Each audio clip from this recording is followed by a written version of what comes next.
sur France Maghreb 2. Le Grand Forum avec Christophe Roux sur France Maghreb 2.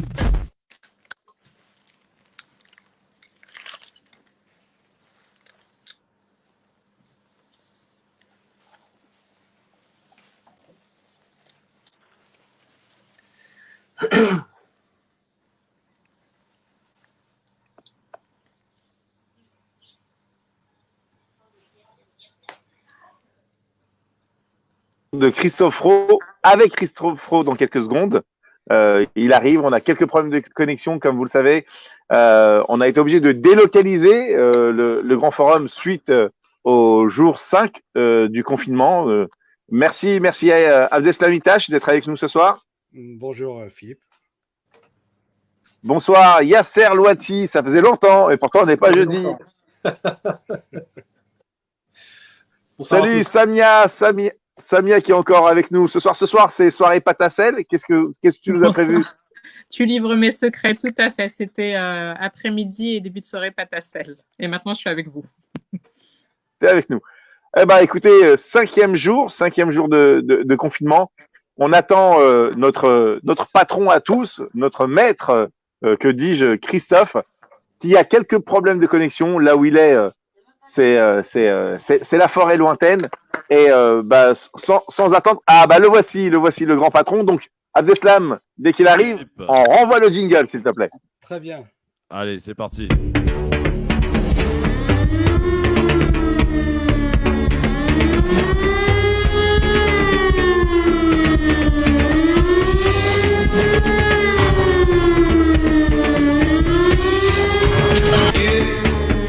Christophe sur France Maghreb 2.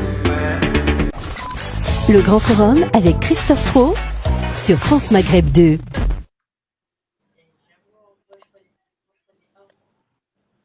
Allô? Christophe. Ouais. Christophe. Oui, je suis là. C'est à toi, patron. Oui, il est là. Bonsoir à tous. Merci d'être à la technique pour commencer. Il fallait bien ça au moins. J'espère que vous allez tous bien. On est en ce cinquième jour de confinement, une nouvelle fois ce soir, pour vous accompagner avec ce soir à mes côtés Monsieur Abdeslam Itache qui est de toutes les émissions. Bonsoir Abdeslam. Bonsoir Christophe. Bonsoir. Alors, faut plus dire auditeur, auditrice, mais téléspectateur, téléspectatrice. Absolument. Téléspectateurs, téléspectatrices. Voilà. Merci mon Abdeslam. Bonsoir Philippe Boyaki. Comment ça va mon Fifi? Écoute, ça va très bien. Je vous fais un gros bisou à tous les amis de la face du bouc, auditeurs, auditrices et téléspectateurs et téléspectatrices. Je risque de disparaître de temps en temps parce qu'on ne peut être que 6 maximum dans cette visioconférence et dans ce live. Et donc, par conséquent, j'assurerai avec mon acolyte et mon confrère Abdeslam Itache en grande partie la technique. Et nous en voulez pas, nous sommes que des débutants et nous faisons ça de manière familiale. Et nous avons Christophe qui nous a quittés, il va revenir. Donc, alors, on continue les présentations. Ouais. Le jeudi, normalement, c'est Louati. Nous sommes samedi, ça rime bien. C'est Yasser Louati qui nous fait le plaisir d'être avec nous aujourd'hui. Bonsoir à tous. Bon, comment tu vas, Yasser? Ça faisait un moment qu'on ne t'avait pas vu. Ça faisait un moment, mais ça fait plusieurs mois. Bon, je me laisse t'expliquer pourquoi j'ai dû prendre du recul pour gérer un peu le CJL. Et voilà, donc c'est pendant plusieurs mois, on a travaillé d'arrache-pied. Maintenant, on commence à avoir le bout. Enfin non, on a commencé à avoir le bout et puis paf, il y a eu le coronavirus. Bon, on verra le bout à la rentrée alors. Peux-tu nous expliquer ce que c'est le CJL, s'il te plaît? Le Comité Justice et Liberté pour tous, c'est une organisation française de défense des droits humains et des libertés publiques. Donc on travaille sur la recherche et l'investigation, l'éducation populaire, soit en ligne, soit en réunion publique, et les actions stratégiques en justice, au lieu d'agir au cas par cas devant les tribunaux, d'agir en groupe et de créer un levier politique pour que la justice soit rendue. Voilà. Bonsoir. Merci infiniment. Bon, vous m'entendez les amis? Oui. Oui, Christophe. Voilà. J'ai rebasculé à la version initiale, un classique, parce qu'on a fait les essais toute l'après-midi, ça marchait nickel. Nous a rejoint. Et comme par hasard, ce soir, ça marche plus. Bon, en tout cas, la bonne vieille méthode classique marche donc. Bonsoir Philippe, bonsoir Abdeslam, bonsoir Yasser, bonsoir Soraya Rachidi, comment ça va? Attends, je crois que j'ai le micro coupé. Bon. Bonsoir à tous, comment vous allez? Bonsoir. Voilà. Bonsoir. Ah, j'ai Bon. eu quelques minutes de retard, je suis désolée. Oui, c'est pas grave, ça sera facturé. Samia Chiki, que je salue. Bonsoir Samia. Samia. Elle est toujours coupée Alors au moi, je mauvais vous moment, entends, mais il Samia. semblerait que vous ne m'entendez pas. Ah, c'est bon, c'est bon. Voilà, là on t'entend, nickel. Alors, D'accord. ce soir, on a un bon programme, les amis, C'est puisque dans Soraya qu'on quelques n'entend pas, instants. alors. Si, on entend tout le monde. En tout cas, mon côté, j'entends tout le monde. Alors, ce soir, je disais, on avait un bon programme, puisque nous aurons dans quelques instants Rachid Benaïssa, qui est médecin en gériatrie. Pourquoi on a voulu le solliciter? Parce que on a lu quelques articles et on On peut s'aperçoit peut-être que commencer par parmi les demander EHPAD, à notre ami Yasser qui vient de nous rejoindre aujourd'hui comment se passe le confinement, puisque c'est la question qu'on pose depuis le début à tous les chroniqueurs. oui, alors comment ça se d'abord passe été un le choc parce confinement qu'on n'est pas habitué à se retrouver, je vais pas dire enfermé, mais à ralentir d'un coup. Et je dois dire que pour moi, c'est plutôt une bonne chose de devoir ralentir, se recentrer, passer du temps avec ma femme, mon fils, retrouver des activités quotidiennes. Voilà, lire ensemble, échanger. Hier, par exemple, j'ai posté une vidéo où je redécouvrais les joies du mariage avec une tablette de chocolat qui a été consommée en mon absence. Je dirais pas qui est-ce qui a fait ça, mais mais sinon, pardon. Je crois deviner. Oui, voilà. Bon, là, elle est là où elle m'entend pas, donc je peux parler en son absence. Mais sinon, non, là j'ai mon fils qui travaille sur ses dessins, qui veut créer un restaurant. Et moi, c'est retour à la lecture. Donc là, pour l'instant, c'est les premiers jours. Mais voilà, on en parlera plus en détail pendant l'émission. C'est que je sais qu'il n'y aura plus jamais de retour en arrière sur ce qu'on vivait avant. Donc on voit bien que tout est à l'arrêt, l'économie est à l'arrêt, la société vraiment à chaque fois, elle vit au jour le jour en fonction des annonces gouvernementales, la cacophonie au sommet de l'État. Et on va voir que comment tout ça va se dérouler. J'espère que le temps qu'on prend pour remplir la case et la cocher, celle du confinement, de se recentrer sur soi-même et sur ce qui est le plus important. Donc moi, j'ai la chance d'être à l'arrêt et mon entreprise a dit voilà, puisque en fait, je suis formateur et donc je ne peux pas enseigner, donc forcément, il faut que je reste chez moi. Donc maintenant, psychologiquement, c'est de préparer comment durer avec le confinement qui pourrait être de 45 à 60 jours, au pire des scénarios, et ensuite, dans quelle société est-ce qu'on va vivre. Et à mon avis, il n'y aura pas de retour en arrière et j'espère que les gens saisiront le confinement pour prendre un nouveau départ dans leur vie. Alors Yasser. Merci Yasser. Donc tu as respecté le conseil de notre président, le retour à l'essentiel. Enfin, en fait, je n'ai pas attendu qu'Emmanuel Macron me parle de retour à l'essentiel, mais oui, c'est à peu près ça. C'est vrai qu'on n'entend pas grand-chose d'Emmanuel Macron, hein, Yasser, c'est ça? Beaucoup de blagues, il y en a qui vont dire ouais, on aura soit une explosion des taux de mariage, des taux de divorce, pardon, soit une explosion de la natalité. Donc on verra dans 9 mois ce qu'il en sera. Mais c'est vrai que oui, je pense que maintenant qu'on est à l'arrêt forcé, j'invite vraiment chacun à redécouvrir son époux, son épouse, ses enfants, et de se recentrer sur réduire le temps passé sur Internet. Et vraiment, pour moi, c'est une aubaine, honnêtement. Bon, alors, mes amis. Merci Yasser. Vous m'entendez ou pas? Je ne sais pas si Christophe est de retour parmi nous. Si, je suis là, moi, on m'entend ou pas? Non, il est là, il nous entend. Il est là. Ouais.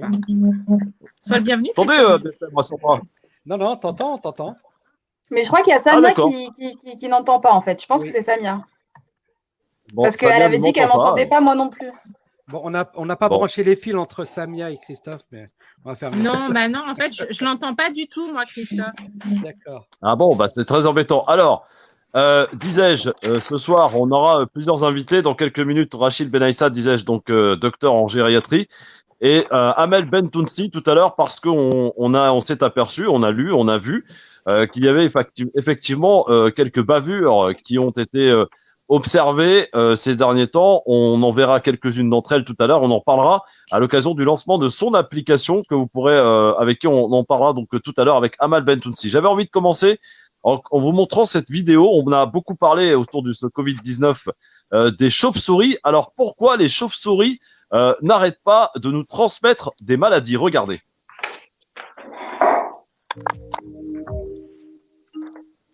Pourquoi les chauves-souris n'arrêtent pas de nous transmettre des maladies? Il y a quelque chose d'étrange avec les chauves-souris. D'un côté, elles sont d'une mignonnerie infinie,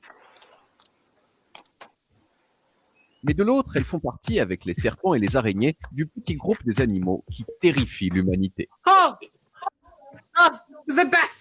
Peut-être parce que ce sont des êtres composites, à mi-chemin du rat et de l'oiseau, ce qui est un peu monstrueux. Peut-être aussi parce qu'il faut le dire, les chauves-souris transmettent à l'homme tout un tas de maladies vraiment pas très sympas. Ce sont les chauves-souris qui sont probablement les réservoirs naturels du virus Ebola, par exemple, mais aussi du SRAS, qui a tué environ 800 personnes au début des années 2000, du virus Marburg et du Nipah, qui tue jusqu'à 100% des personnes infectées. Enfin, selon des recherches préliminaires, les chauves-souris seraient aussi au moins partiellement responsables de la transmission du Covid-19 à l'homme. Mais alors, pourquoi la chauve-souris et pas un autre animal? On va voir. Intéressant. Eh bien, premièrement, parce que la chauve-souris a une super bonne tolérance au virus. Lorsque l'homme est atteint d'Ebola, ses organes se liquéfient et il tousse du sang. Lorsqu'une chauve-souris est pleine d'Ebola, elle peut continuer à chiller à l'envers en mangeant des petits fruits. Pourquoi? Eh bien, parce que son système immunitaire est trop fort. Mais, et c'est là le point clé, il n'est pas fort au point de détruire complètement le virus. Du coup, le virus prolifère, il se renforce parfois pendant des années, et lorsqu'une chauve-souris rencontre un homme, et bah paf, Ebola. Et enfin, troisième facteur justement, les contacts entre les chauves-souris et l'homme ont eu tendance à se multiplier. À une époque, les chauves-souris étaient peut-être pleines de virus, mais elles vivaient la plupart du temps loin des êtres humains.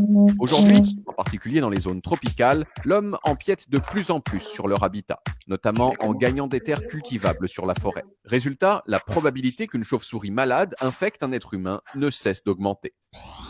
En somme, si on laissait les chauves-souris tranquilles, on tomberait beaucoup moins malade et on pourrait tout de même se délecter de leur mignonnerie sous forme de vidéos YouTube.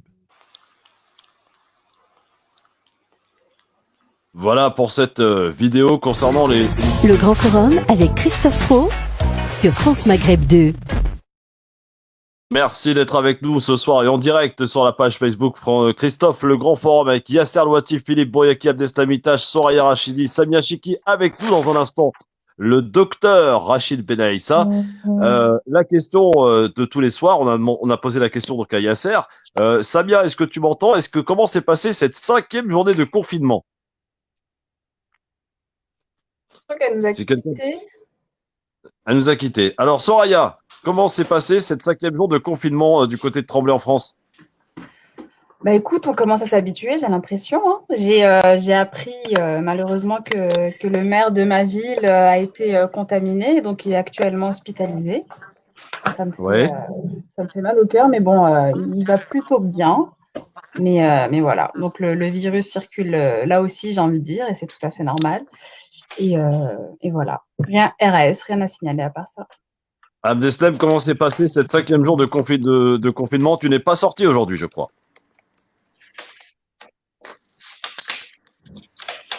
Abdeslam? Alors Philippe Bouriaki, comment s'est passé cette 5e journée de confinement? Écoute, j'appelle tous les scientifiques à trouver le vaccin rapidement. Sinon, je vais être obligé de m'y mettre. J'ai un profond, mais vraiment un profond respect pour tous les professeurs des écoles. Moi, avec 2,5, puisque le petit, on va pas trop le compter, mais quand même, il est présent. Je m'arrache les cheveux, d'ailleurs, j'en ai plus beaucoup. Mais eux, comment ils font avec 30? Franchement. Après ça, comme a dit si bien Yasser, plus jamais ne pourrait être comme avant. Et il faut vraiment se rendre compte que nos services publics sont indispensables et qu'il faut revaloriser non simplement le métier des professeurs, et aussi tous celles et tous ceux qui nous sauvent au quotidien. Et je pense aussi aux caissières et aux livreurs, à tous ceux et tous ceux qui sont dans les centrales aujourd'hui pour nous fournir de l'électricité et du chauffage. Je ne sais pas qui fait un bruit monstrueux derrière lui, mais bon, s'il pouvait juste arrêter 2 secondes, ça serait sympa. Alors, 5e jour de confinement, encore des records, chaque jour des records en Italie. Le chiffre vient de tomber. C'est plus de 700 personnes nouveaux morts. Le chiffre est terrible. En 24 heures, chaque jour, on bat des records en Italie. Et quand on nous dit qu'on est à 15 jours de décalage avec l'Italie, en France, ça fait flipper. Je ne sais pas ce que vous en pensez, les amis, mais on a quand même vraiment des questions à se poser là. Non, mais qui veut... moi, si oui. tu peux, Christophe. Alors, tout d'abord, moi, aujourd'hui, ça a été confinement total. Évidemment, je ne suis pas sorti. On se recentre un petit peu plus sur la famille. et bien sûr, on prépare l'émission. Mais Il y a du boulot.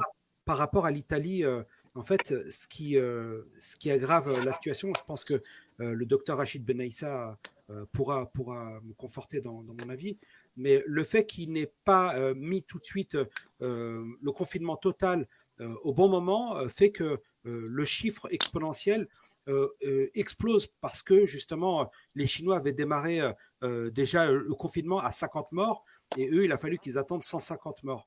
Donc, ce qui fait que ça fait beaucoup plus de dégâts qu'en Chine. Et on voit bien les chiffres. Hein. Aujourd'hui, le pic se trouve en Europe et plus du tout en Asie. Ouais, il est en Europe, effectivement, et particulièrement en Italie. Il y a aussi l'Espagne, hein, surveillée de très près, où les chiffres là sont plutôt assez terribles. Et l'Allemagne. Et la France, l'Allemagne aussi. Mais il y a des différentes méthodes qui sont employées dans les différents pays qu'on vient de citer.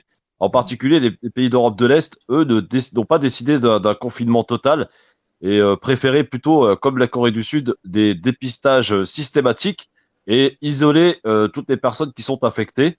C'est ce que peut-être, en tout cas, c'est ce que certains disent. On aurait dû faire ici en France, mais évidemment, de fait de dépister les gens, ça coûte de l'argent. Et quand il s'agit d'argent, en France, on n'en a plus beaucoup pour l'intérêt de la population. En tout cas, c'est ce qu'on peut éventuellement se poser comme question. Yasser, sur le fait justement de ces chiffres, tu les regardes, tu les scrutes, de quelle manière? Yasser Louati? Yasser? Ouais. Ouais, Yasser, je te demandais donc de quelle manière tu scrutes ces chiffres là quand on regarde par exemple chaque jour le décompte, malheureusement en Italie, plus de 700 morts en 24 heures, chaque jour des records. Est-ce que ça t'inquiète? C'est à moi de parler? Oui, c'est à toi, oui. C'est à toi, Yasser. Est-ce que ça t'inquiète, ces chiffres? Donc Yasser ne m'entend pas, visiblement. Très bien. Est-ce que Soraya, les chiffres qu'on regarde... Oui, bon, t'entends, Yasser. Est-ce que tu m'entends, toi? Yasser. Alors, visiblement, Samia et Yasser n'entendent pas Christophe, donc il y a un petit problème. Là, maintenant, je l'entends. Je sais. Ah, d'accord. Ah, bah, c'est super. Pas, bon. Yasser Louati, est-ce que tu m'entends? Non, bon, il y en a un, en fait, il y en a toujours un qui m'entend pas, donc c'est très embêtant. Alors, Samia Chiki, quand on regarde ces chiffres de l'Italie, plus de 700 morts en 24 heures, est-ce que c'est des chiffres qui t'inquiètent sur la suite des choses? Alors, tu connais mon côté très optimiste, Christophe, et depuis hier soir, j'ai quasiment pas dormi la nuit, et quand j'ai vu les chiffres tout à l'heure tomber de 800 morts pour l'Italie, ça m'a encore plus inquiétée. Je me dis que là, l'Italie, elle est dans la période, enfin voilà, elle est sur un pic, et nous bientôt, enfin on est dessus aussi, mais ça va être de pire en pire. Les Italiens ont été complètement livrés à eux-mêmes et abandonnés par les pays européens. Je pense que pour nous, la France, ce sera également la même chose. Donc oui, ça commence à m'inquiéter un petit peu, surtout lorsque je vois que les membres du gouvernement sont frileux à prendre des décisions et des mesures beaucoup plus fortes. Ouais. Soraya, il y a de quoi être inquiet avec ces chiffres qui tombent évidemment chaque jour, et l'Italie qui bat des records en ce moment chaque jour. Hein. On ne peut pas s'empêcher de s'angoisser parce que du coup, on se projette énormément avec l'Italie. On se sent déjà beaucoup plus proche bizarrement de l'Italie que des Chinois quand ils subissaient ça, parce que c'est à côté. Et je pense, après, j'attends confirmation du médecin, mais il me semble qu'on n'est pas encore dans le pic, dans le pic en France, que ça va arriver d'ici 2 semaines. Et là, donc on attend pas du tout avec impatience ce qui va se passer à ce moment-là. Il faut se protéger, les amis. Il n'y a rien à dire de plus qu'il faut se protéger, il faut limiter cette grosse vague et se responsabiliser, vraiment.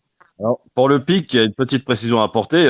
Certains ne sont pas tous d'accord là-dessus. Il y en a qui parlent de 15 jours, d'autres qui sont beaucoup moins optimistes et qui parlent de pas avant début mai. Hein. Donc, le pic est loin d'être atteint ici en France, selon les différents spécialistes et observateurs.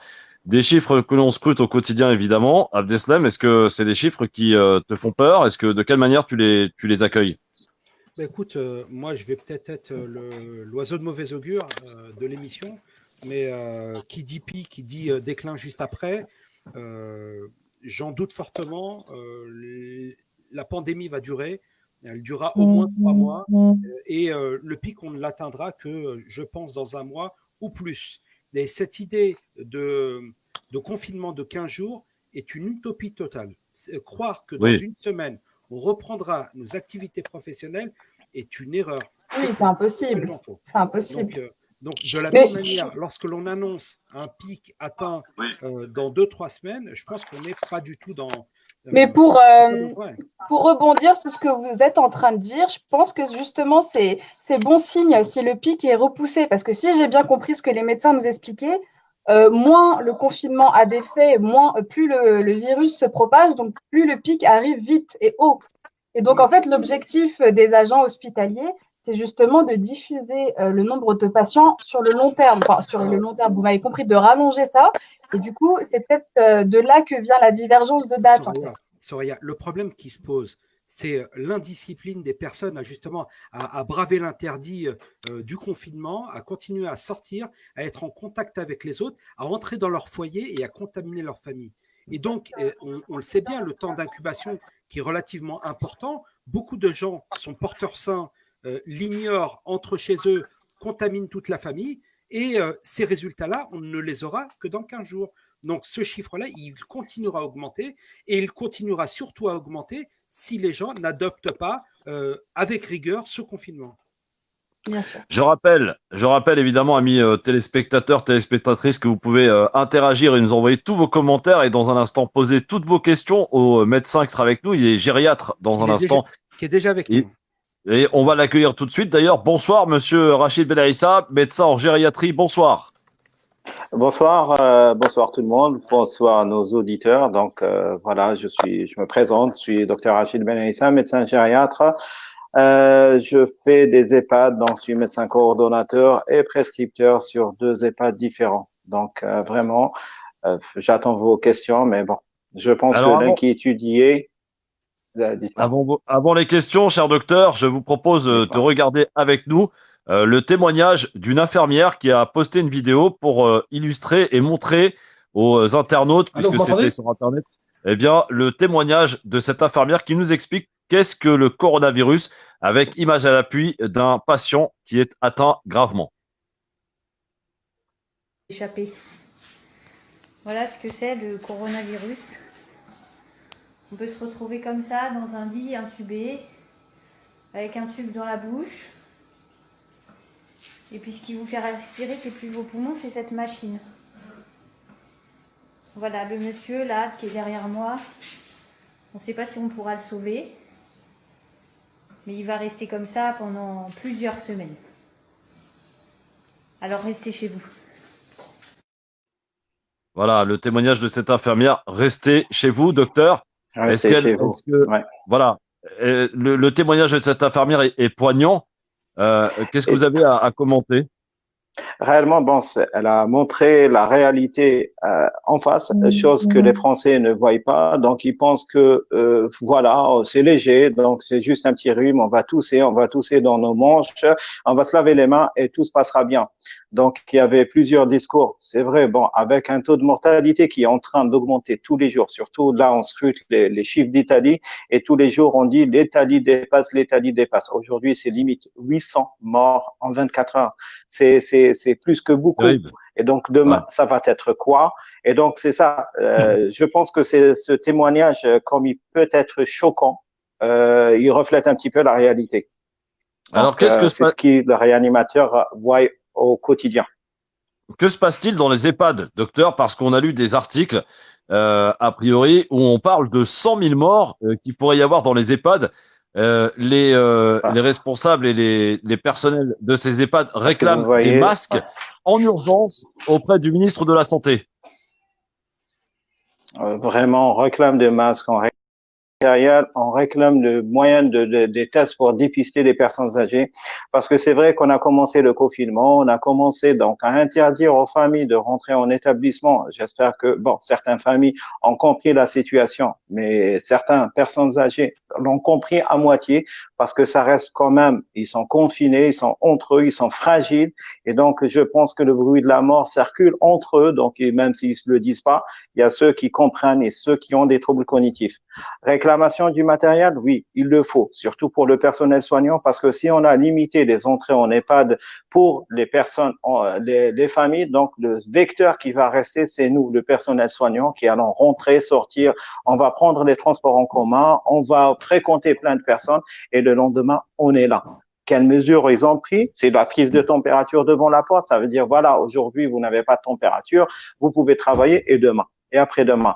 Sachant que, surtout, que la symptomatologie peut apparaître qu'à partir de quelques jours. Donc, on parle d'une incubation limite de 14 jours. Ça veut dire qu'aujourd'hui, il est porteur sain. Il aurait pu contaminer. Et moi, réellement, je m'inquiète tous les jours. J'ai la boule au ventre. Je suis en train d'attendre.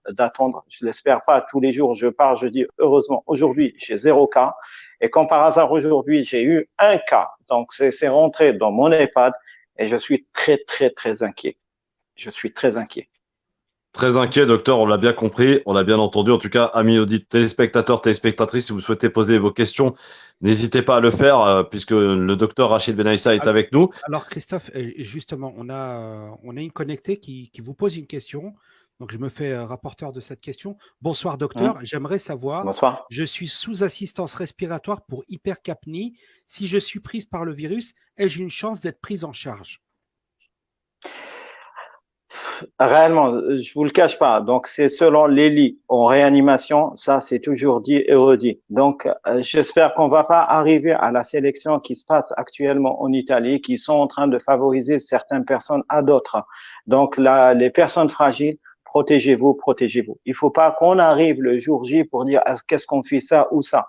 Là, il y a des directives, il y a des personnes qui sont polypathologiques, on leur a demandé de rester chez eux. On ne sait pas comment, qu'est-ce que ça va devenir, mais je le souhaite à personne. Je ne sais pas le devenir des personnes, et chaque personne, comme il y a un urgentiste qui a dit une fois ça, chaque personne, c'est une personne, c'est un cas à part.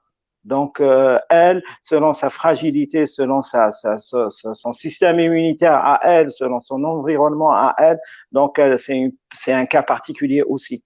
Donc, j'espère que ça n'arrivera pas pour elle, et comme elle peut passer le cap, mais ne prenons pas de risque. Ne prenons pas de risque, en tout cas, c'est le message que vous souhaitez faire passer. Samia, Soraya, Yasser, Abdeslam, Philippe, une question au docteur Rachid Benaïssa qui est avec nous ce soir. Bonsoir, docteur. Bonsoir. Qu'est-ce que vous pourriez dire aux personnes qui ont des personnes âgées chez elles comme habitude à prendre pour justement protéger et préserver ces personnes âgées, et quels sont les signes qui sont annonciateurs d'une contamination ou en tout cas d'un affaiblissement face à la maladie? Déjà, pour les personnes âgées, c'est des personnes fragiles de base. Ils sont polypathologiques. Par exemple, je vous parle de l'EHPAD, il y a une moyenne de 8 pathologies par résident, par résident. Donc, si ces personnes fragiles, donc ils sont fragilisés par l'âge, fragilisés par la pathologie. Les personnes au domicile, nos parents, nos aînés, il faut vraiment essayer de mettre une barrière. Donc, les gestes barrières, c'est là, les appliquer aussi chez soi, et de ne pas prendre, comme j'ai toujours dit, ne pas prendre la maman dans les bras. Pour l'instant, ce n'est qu'une partie remise. On va s'en sortir de ça, on va reprendre nos mamans dans nos bras, on va les embrasser, mais pour l'instant, respecter la distance, et surtout pour les gens qui sortent, essayer d'avoir limite une douche en rentrant avant de toucher tout le monde. Passez par la case douche obligatoire chez vous, rincez-vous, éliminez le maximum que vous pouvez éliminer, et donc le risque zéro n'existe pas, mais au moins vous avez minimisé. Samia, tu avais une question? Alors oui, il y a un EHPAD dans l'Hérault qui compte aujourd'hui 4 morts et plus de la moitié des résidents et des salariés présentent des signes du corona. Est-ce qu'il y a, ces chiffres-là risquent d'être similaires dans d'autres EHPAD? Est-ce qu'il y a une explication possible à des chiffres aussi importants de cet EHPAD, docteur?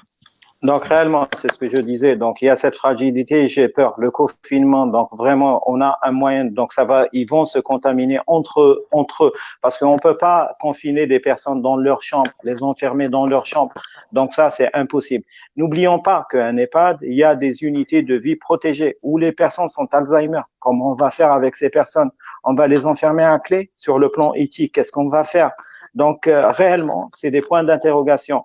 Ou, réellement, ce que je me disais je discutais avec des collègues, par exemple, si ça rentre dans une unité protégée, c'est sûr que la contamination va être généralisée dans cette unité. On a essayé de dédier certains lits Covid-19, donc ça, mais après, le temps de tester et que ça revient positif et de le mettre, donc ça prendra du temps.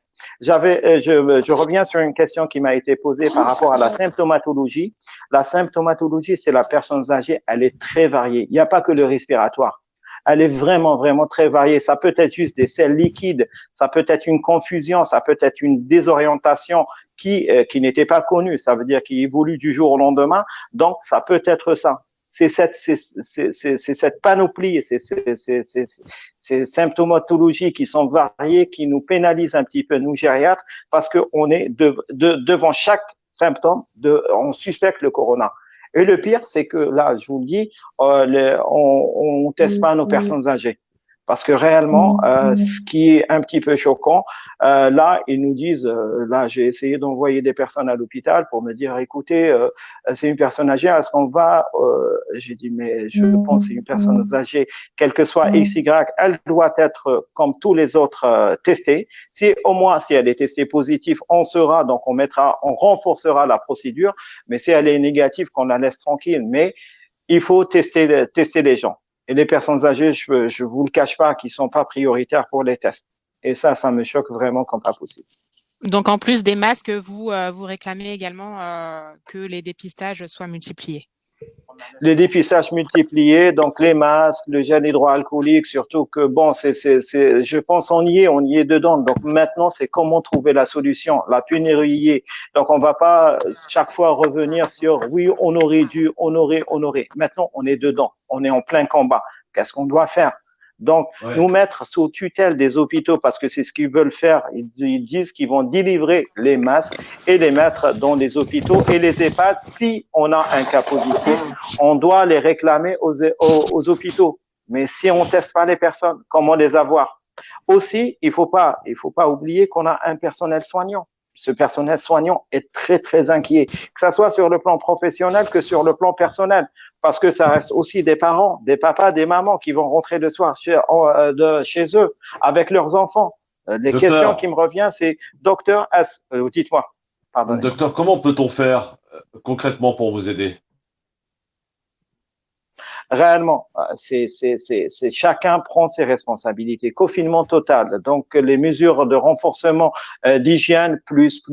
Donc, si on peut nous aider sur la question masque, moi, on est, je pense, tous les personnels de santé et partant comme pas possible et sur les moyens de bord. Et surtout, il faut pas pénaliser les personnes âgées. Déjà qui sont pénalisés par l'âge, ils sont pénalisés par la fragilité. Il faut pas que nous-mêmes nous les pénalisions dans le sens qui passe en second plan. Ça veut dire qu'on va tester les gens et eux, ils resteront si on a de la place ici. Non, je pense que c'est nos aînés, on leur doit ça. C'est le minimum qu'on peut faire pour eux. Merci, docteur.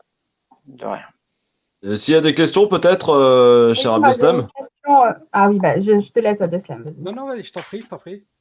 Je voulais reprendre la question qui a été posée par un abonné. Et du coup, ce serait par rapport à la solution proposée par le docteur Didier Raoul, donc concernant la chloroquine,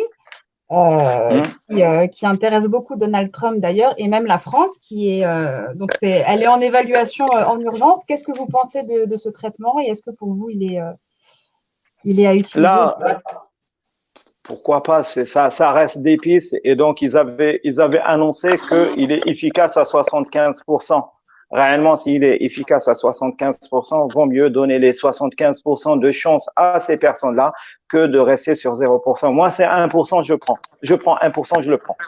mais sachant aussi que il y a cette fragilité derrière et on n'a pas assez de recul pour savoir ce qui se passe derrière. Est-ce qu'il faut lancer ça directement comme Trump le fait ou comme aussi au Maroc qui avait réquisitionné Sanofi pour produire ces médicaments et débuter au Maroc? Pourquoi pas? Ça reste toujours, pour moi, n'importe quelle solution, je prends. On est dans une situation très alarmiste. On n'a pas beaucoup de choix. Je pense qu'il faut prendre le train en marche et dire vraiment, là, on prend ce qu'il y a. Une question de dilemme qui dit bonjour docteur, est-il vrai que pour nos enfants, ça ne serait pas aussi grave? Là, les retours qui ont été faits par rapport à la Chine et par rapport, bon, même l'Italie, donc on parle des taux d'atteinte plus pour les personnes plus âgées que mais les enfants, ils seront atteints, mais ils parlent d'une immunité plus renforcée chez les enfants, mais aussi n'oubliez pas, chez les enfants, s'il n'y a pas une fragilité, s'il n'y a pas plein de choses. Donc, un enfant qui est, par exemple, je ne sais pas, asthmatique ou qui a une pathologie pulmonaire flagrante, je pense que cette personne restera fragile. Donc, il aura moins par rapport à la personne âgée qui a les deux facteurs, mais il restera aussi fragile. Mais au jour d'aujourd'hui, les retours qu'on a, c'est que les enfants se portent mieux que nous âgés, si j'ose dire. Pardonnez-moi le mot « nous », hein. Donc je m'inclus dans le lot. Très bien, merci. Alors, je rappelle qu'on est avec le docteur Rachid Benaïssa ce soir et qui est avec nous. Il nous fait l'amitié d'être avec nous pour toutes vos questions. N'hésitez pas à profiter de cet espace pour poser toutes vos questions au docteur Rachid Benaïssa ce soir. S'il n'y a pas d'autres questions, Abdeslam? Non, pas d'autres questions.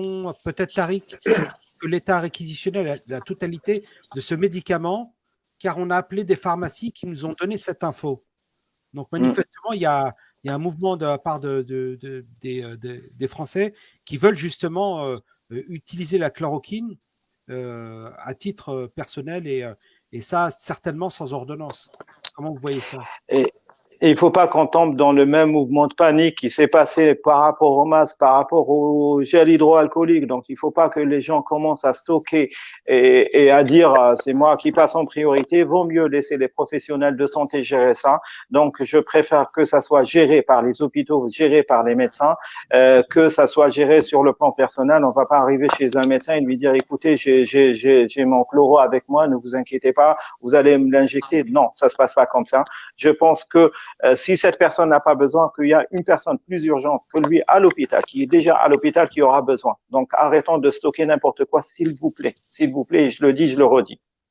Très important, alors, en tout cas, si vous permettez, j'ai une dernière question pour le docteur qui est d'ordre psychologique. En fait, est-ce qu'il y a une prise en charge un peu plus intensifiée pour ce qui est de la prise en charge psychologique des personnes âgées qui doivent être bien plus inquiètes, j'imagine, vu la situation et puis qui sont les premiers touchés. Est-ce que vous, de votre côté, dans votre HPAD, vous avez justement intensifié cette prise en charge ou pas du tout? La prise en charge psychologique, elle y est. Donc, on commence déjà par le personnel parce que tous les jours, je commence par rassurer aussi, comment dirais-je, mes soldats, si je me permets de dire ça, c'est nos soldats aussi. Donc, pour affronter les questions journalières et aussi nos personnes âgées il y a ceux qui comprennent et ceux qui comprennent pas. Ceux qui comprennent et aussi qui dramatisent, qui psychotent plus qu'il en faut. Non, je dirais pas ça. Par rapport à leur fragilité, ils voient pas leur famille. Ça veut dire, pour eux, je vous raconte un cas concret, une résidente qui est venue me voir avant-hier pour me dire, docteur, donnez-moi un masque maintenant parce que tout le monde est en train de mourir. Je dis, mais pourquoi vous dites ça?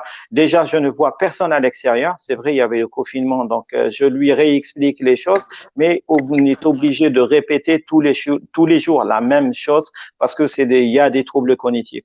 Et les personnes qui n'ont pas ces troubles, déjà, soit ils sont plus chez eux, ou vraiment, donc ils savent qu'ils sont. Il y a une qui m'a dit qu'elle était dans le couloir de la mort. Donc ça aussi c'est un peu choquant. Il y a une panique chez les personnes âgées, chez le soignant, chez tout le monde. Réellement, ce mouvement de panique. Donc il faut pas qu'on cède à la panique. Je suis anti ça. La panique, ça diminue notre système immunitaire. Donc on va tomber plus malade que les autres. Donc le stress est connu, mais aussi il faut pas banaliser.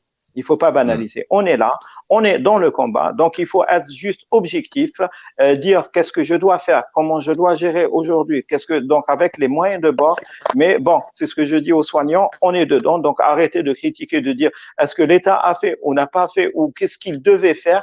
On est dedans maintenant. Donc, s'il y a des comptes à rendre, on en parlera après le combat. On va sortir les carnets et dire pourquoi pas, pourquoi pas. Mais maintenant, vaut mieux se focaliser sur ce virus-là et comment on peut se protéger, comment on peut protéger nos aînés et surtout pour ne pas mettre plus de polémiques qu'il en est maintenant sur le terrain.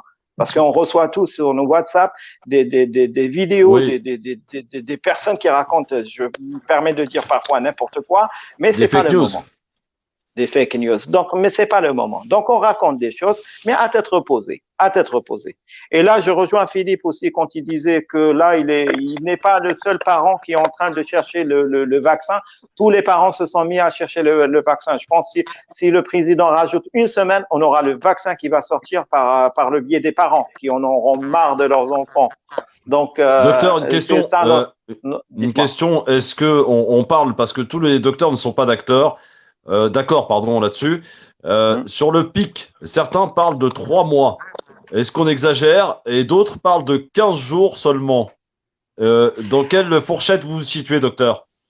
Réellement, nous, on suit l'Italie et on est à 15 jours de différence. Donc, vous voyez, tous les soirs, on a la pente qui est en train d'augmenter. Donc, le pic, on ne saura pas quand est-ce qu'il sera atteint. En Chine, il y avait le système de confinement total. Donc, ça veut dire qu'ils ont pu voir ça, qu'au bout de 15 jours, c'était réglé. Mais bon, pour les autres, donc, je pense que chaque pays, ça dépendra de sa prise en charge, ça dépendra du comportement des citoyens et leur civilité aussi, parce que je pense qu'il faut solliciter le civisme des gens et comment on se comporte entre nous et comment on pourra aider l'autre. Normalement, on doit prendre expérience des pays qui nous ont devancés. Donc, c'est pas le Français qui est en train de dire oui, moi, ça va pas me toucher, ne vous inquiétez pas, je suis plus fort, ou que ça ne touchera que les vieux. Donc, les expériences sont là. Et donc, on a vu que tout le monde peut être touché. Et donc, surtout qu'il faut se protéger. Il faut qu'on apprenne des erreurs des autres. Et on avance comme ça. C'est pas, moi, ça va pas me toucher. Moi, tous les jours, bon, je peux vous dire, je suis inquiet que ça ne rentre pas dans nos maisons de retraite parce que je suis sûr que si ça rentre déjà un cas, le lendemain, ça peut être 5 et après, il y a même qui prédisent un taux de mortalité de limite de 30% dans les EHPAD. Ça fait beaucoup. Pour moi, ça fait beaucoup. En tout cas, vous êtes là pour alerter, docteur, sur la situation, sur l'urgence.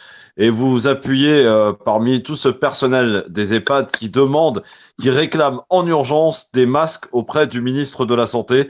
C'est le cri que vous avez souhaité faire passer ce soir dans le grand forum en direct sur Facebook. Merci beaucoup, docteur, d'avoir répondu à nos questions, en tout cas ce soir, au nom de toute l'équipe. Donc, merci beaucoup. Et on aura l'occasion peut-être au cours de ce confinement, puisque ça risque de durer, de vous reparler, docteur.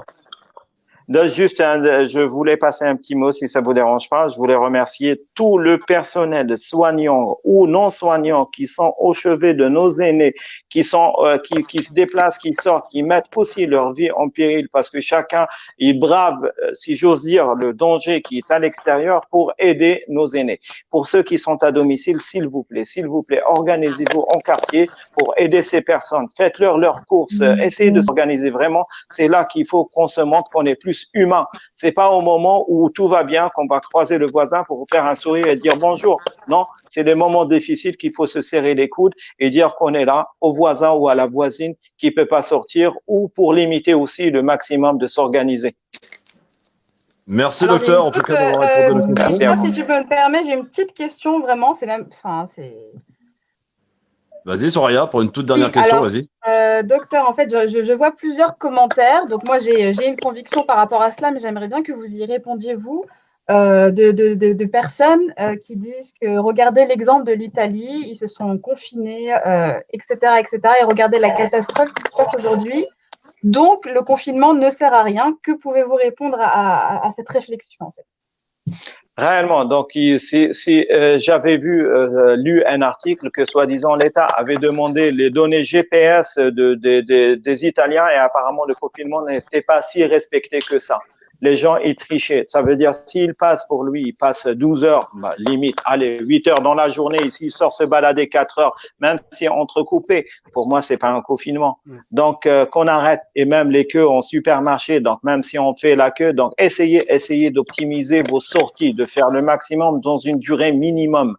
Donc, le confinement, ça sert. C'est une barrière aussi pour ne pas croiser l'autre. Donc, si on sort, si je sors normalement, je vais croiser 100. Et si je sors moi, je vais croiser moins de monde. Ça veut dire le risque de contamination est toujours moindre. Donc, le confinement, plus on va l'appliquer, plus qu'on va se protéger plus. Merci, docteur. Très bien. Eh bien, les Merci à conseils vous. sont précieux, utiles. Merci beaucoup, docteur Rachid Ben Aïssa, d'avoir répondu à nos questions. Et Merci à si vous vous. le voulez bien, on se reparlera d'ici quelques jours parce que nous, on est là tous les soirs durant ce confinement pour accompagner nos auditeurs, auditrices d'accoutumés à la radio. Mais là, on a adapté un petit peu nos conditions pour être parmi eux, pour les tenir informés, situation jour par jour. Merci beaucoup, docteur, et bon courage en tout cas. Merci à vous et merci. Bon courage, docteur. Merci beaucoup. Merci, docteur. Bon, dans un instant, on sera avec Amal Bentounsi, les amis. Mais en attendant, je voulais un petit peu qu'on se détende, si vous le voulez bien. Et il y a quelqu'un qui aurait croisé un certain Éric Zemmour. Et on peut dire que les grands penseurs, en ce moment, sont un petit peu en vacances, au chômage technique. Et ce monsieur qui l'a croisé dans la rue lui a fait remarquer. Regardez. Attendez quelques secondes, s'il vous plaît. Ouah, ça suit pas la technique. Oh là là. Ça arrive, ça arrive. Monsieur Éric Zemmour, en personne.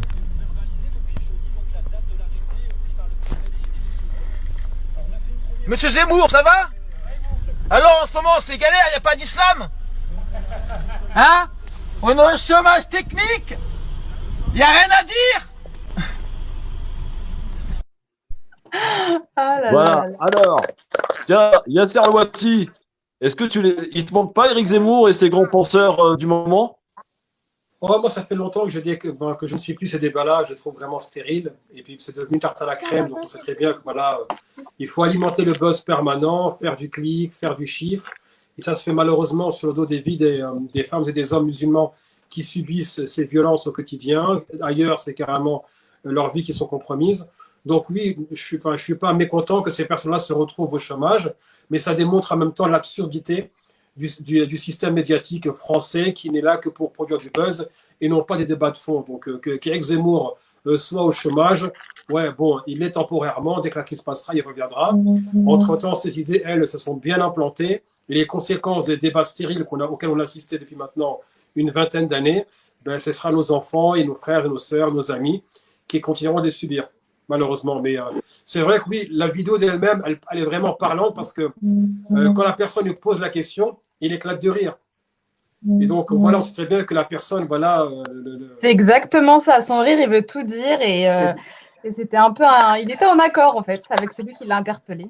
Et c'est le Exactement, donc c'est très bien, voilà. On sait que c'est un jeu de dupes. Malheureusement, beaucoup de personnes, en fait, c'est que beaucoup des personnes qui se sont plaintes de ces discours, et je m'inclus aussi, je veux dire, je ne suis pas non plus exempt ou critique, de reproche, pardon, en s'indignant avec ces discours, on a alimenté le cercle vicieux, ça veut dire provocation, indignation, buzz. Et ça tournait en rond et ça recommençait. Maintenant, j'espère qu'avec la mise à l'écart des débats identitaires, pour le moment, avec la crise du coronavirus, on pourra avoir un break et pouvoir se poser la question sur quels sont les débats médiatiques auxquels on veut participer et quels sont ceux qu'on peut imposer. Voilà, donc que ce soit Zemmour... Là, j'ai vu encore une autre tarée, une Agnès, dont j'ai oublié le nom, son compte a été suspendu. Bon, tant mieux, mais ça, c'est malheureusement que des petites mains opérationnelles. Ceux qui sont aux commandes du discours islamophobe sont toujours au sein du gouvernement. Et ça, il ne faut pas l'oublier. Et tu sais, Yasser, je nourris un plus grand espoir que le tien de me dire que peut-être que ce confinement va remettre les idées en place de ce monsieur Zemmour et qui nous reviendra repenti et tout aimant. Ah ouais, t'es ambitieuse, toi. Peut-être que le virus l'aura touché. Samia, Éric Zemmour, est-ce qu'il te manque? Bah écoute, non. Moi, il m'amuse, Zemmour. Mais il me manque pas particulièrement, non. Il peut rester là où il est en confinement. Et Philippe, notre ami Zemmour, est-ce qu'il te manque? Et pas tellement en confinement, j'ai envie de dire. Hein. Et grave. Ouais, Ouais, bah oui. Ouais, il était en train de se balader là, non? Visiblement, Philippe Soraya doit beaucoup rêve de Allô? s'appeler Philippe. À chaque fois que à chaque fois que c'est mon tour. Non, C'est vrai, c'est vrai. écoute, Zemmour me manque pas plus que ça. Ouais. Ses méchancetés non plus. Et du coup, si on pouvait ne pas parler de lui, ça serait de bonne. Pardon, bien. Excusez-moi parce que je m'entends en écho et donc c'est Tu horrible. gères Je tout. voudrais remercier la présence de Amal. Amal est arrivé par nous. Amal Bentoussi. Amal Salut. Bentoutsi, bonsoir Amal. Bonsoir, je me mets là, je change de place. Voilà, installez-vous confortablement. Bienvenue dans le grand forum. Je suis à l'envers. C'est un plaisir en tout cas de t'avoir parmi nous ce soir. D'abord pour plusieurs choses. Merci pour l'invitation. Tout d'abord, la première chose, évidemment, tu vas nous parler de ton application. Tu as lancé une application, Amal. Ouais, j'ai lancé une application le 10 mars. Je ne l'entends pas. Oui. Est-ce que vous m'entendez ou pas là? Oui, on t'entend, Amal, on t'entend. Tout va bien. D'accord.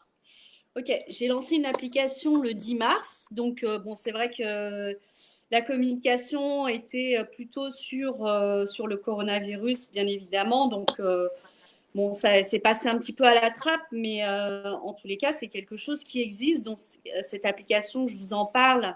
Donc, brièvement, pour faire court, c'est une application qu'on a conçue et qu'on a réfléchi à la suite de ces nombreuses années de combat qu'on mène, nous, les familles, hein, le collectif et l'association qui est l'association l'Observatoire national des pratiques et des violences policières.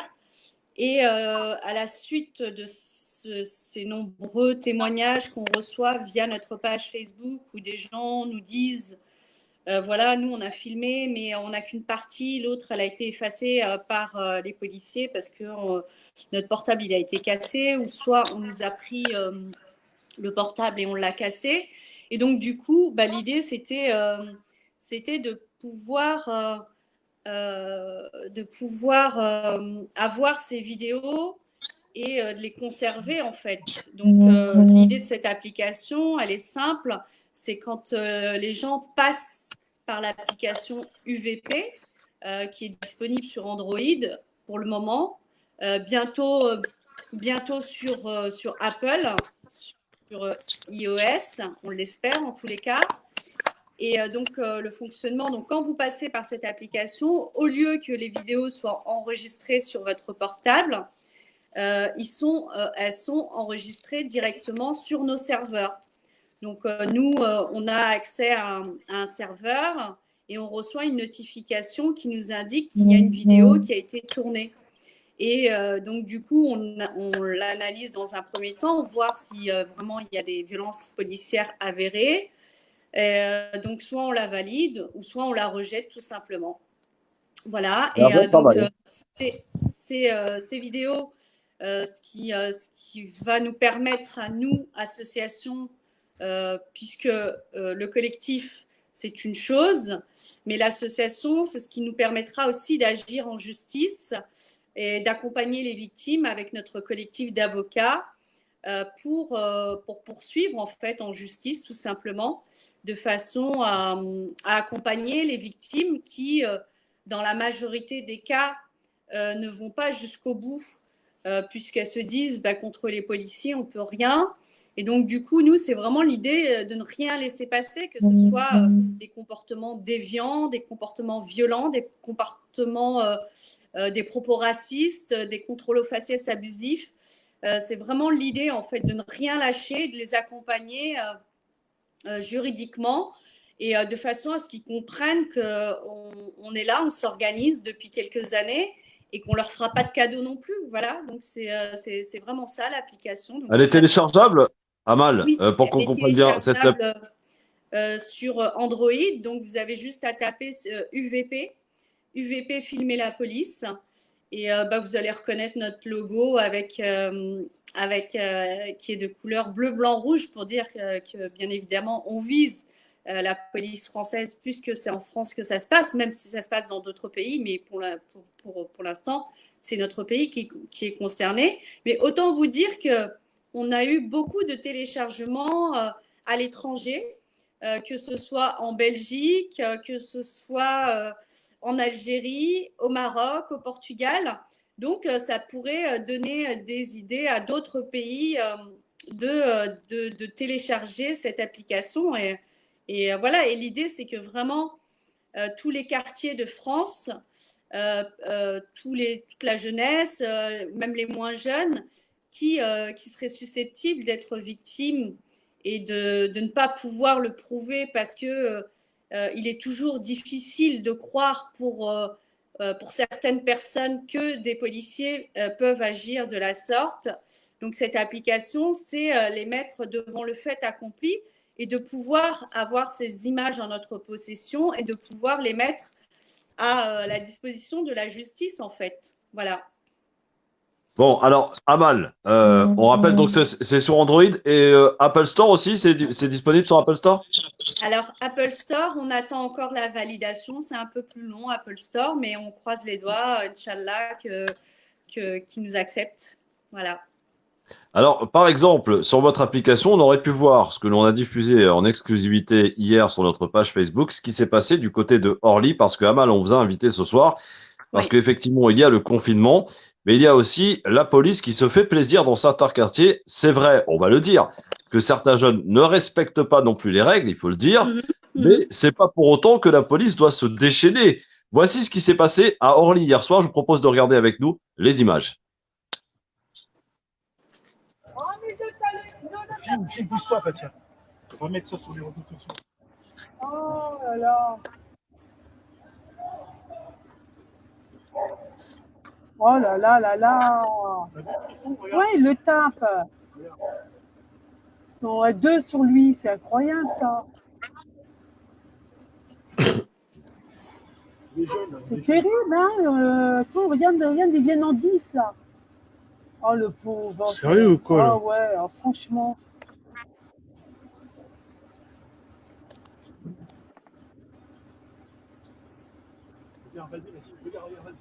Oh là là là là, ils vont le taper. Regarde, ils vont le tabasser. Oh là là. Regarde les salauds, regarde. Il le tape là. Non, non, pousse-toi. Il lui a mis la... Il est en train de... Il est circuit, le pauvre. Oh là là. Regarde combien ils sont, regarde. 4, 6. Horrible. Ils sont à 6 dessus. Arrêtez. 6 sur un mec. 6 sur un mec. 6. À 6. Oh, c'est horrible. C'est horrible.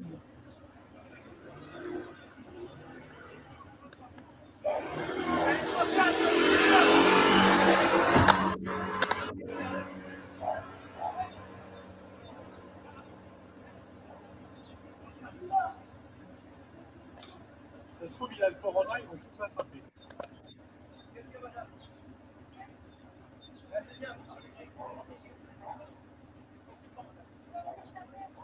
Arrête, Yanis, arrête. Le Grand Forum avec Christophe Roux sur France Maghreb 2. Voilà, Amal Bentounsi avec nous ce soir. Ce qui s'est passé à Orly, c'est des images qui vous choquent, je ne crois pas. En tout cas, elles ne vous choquent plus, ces images-là, mais elles sont pourtant réelles. En cette période de confinement, peut-être, Amal, il serait utile de rappeler quand même à tous ces jeunes de respecter quand même les règles strictes qui nous sont demandées et imposées. Mais c'est pas pour autant qu'on peut cautionner ce qui se passe et le comportement de certains policiers. Alors, Amal n'est pas connectée, elle a eu une coupure. On la récupère dès qu'on peut. Très bien. Donc, peut-être Yasser Louati, tu as vu les images donc de ce qui s'est passé à Orly. Qu'est-ce que tu as à dire aujourd'hui, ce soir, à ceux qui veulent braver un petit peu les règles, qui font des barbecues en bas de la cité, qui se réunissent, etc., alors qu'on a des règles bien définies, qu'on demande à tout le monde de bien respecter le confinement. Qu'est-ce que ça te provoque comme réaction, Yasser? Pour commencer, absolument rien ne justifie le comportement de voyous des policiers. Donc, il y a un confinement à respecter et je suis tout à fait d'accord avec toi qu'il doit être respecté, que personne ne doit le braver ni jouer au héros. Je l'ai vu qui se filmait en train de braver l'interdit pour pouvoir se montrer. Moi, j'ai pas que ça à faire, je sors. Néanmoins, ce zèle policier, on l'a pas vu s'exprimer à la gare Montparnasse, on l'a pas vu s'exprimer dans le 15e arrondissement, ni dans les rues de Paris, lorsqu'on avait des personnes qui faisaient leur shopping, qui faisaient leur jogging, qui sortaient comme si de rien n'était. Or, ces personnes-là n'ont soit pas été verbalisées, et encore moins ont été tabassées par la police. Donc, déjà qu'en temps normal, la police agit avec une impunité qui n'est plus à démontrer.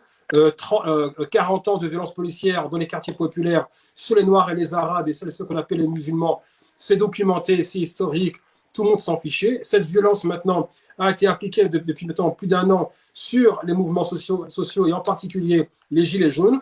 Donc on a une police qui est encouragée à se comporter comme une force d'occupation. Or aujourd'hui, on est dans une situation critique où on doit respecter le confinement.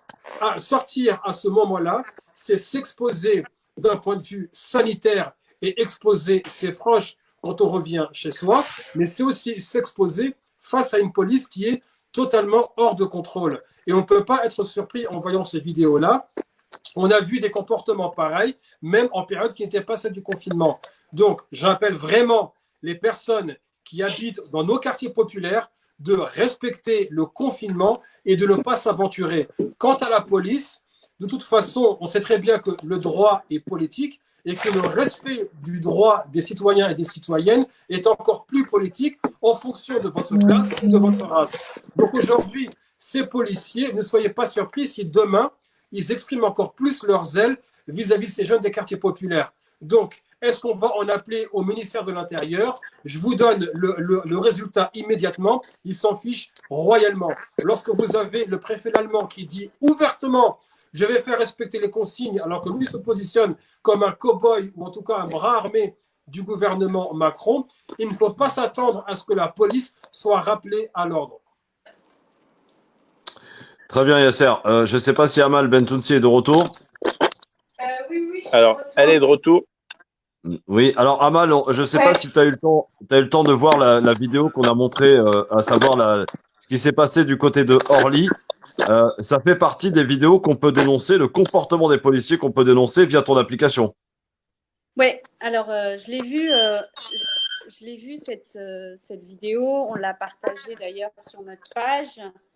Ce qui est certain, c'est que bien évidemment que ces jeunes, et moins jeunes d'ailleurs, doivent respecter les consignes de confinement puisque c'est une affaire de tous, cette crise sanitaire, et que bien évidemment, dans la mesure du possible, tout le monde doit la respecter.